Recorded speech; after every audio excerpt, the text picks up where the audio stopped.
বাংলা সাহিত্য ও ব্যাকরণ job solution part 16।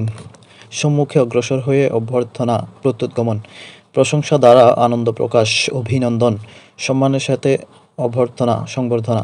যা কষ্টে নিবারণ করা যায় দুর্নিবার, যা কষ্টে নিবারণ করা যায় না অনিবার্য, নিবারণ করা হয়েছে যা নিবারিত, ভবিষ্যৎ ভেবে কাজ করে না যে অভিমিষ্যকারী মৃষ্যকারী, যা পূর্বে ছিল এখন নেই ভূতপূর্ব, যা ভাবা যায় না অভাবনীয়।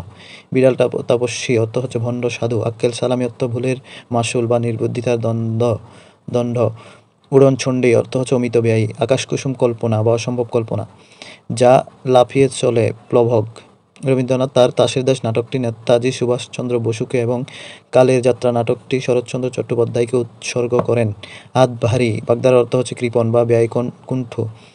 জাতিবিশেষ শব্দ হচ্ছে মানুষ, গরু, পাখি, নদী, পর্বত, ইংরেজ ইত্যাদি। দিবারাত্রির কাব্য হচ্ছে মানিক বন্দ্যোপাধ্যায়ের উপন্যাস। লক্ষ প্রাণের বিনিময়ে গ্রন্থের রচয়িতা মেজর রফিকুল ইসলাম বীরুত্তম। কাশবনের কন্যা শামসুদ্দিন আবুল কালামের উপন্যাস। কুচবনের কন্যা বন্দা আলমিয়ার একটি শিশুতোষ গ্রন্থ। নিত্যবিত্ত অতীত হচ্ছে ভ্রমণ করতাম, খাইতাম, পড়তাম ইত্যাদি। রাজজুঠক বাগধারাটির অর্থ হচ্ছে চমৎকার মিল।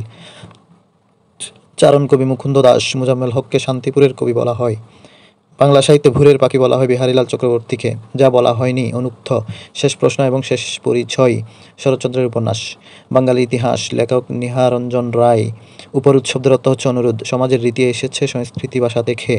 শিরোনামের প্রধান অংশে থাকে প্রাপকের ঠিকানা। আমি, পাখি, শিশু, সন্তান এগুলো উভয়লিঙ্গ। বিভক্তিহীন নামশব্দকে প্রাতিপদিক বলা হয়। একই সময়ে বর্তমান সমসাময়িক, একই সময়ে হচ্ছে যুগপৎ এবং একই গুরুর শীর্ষ অর্থ সতীর্থ।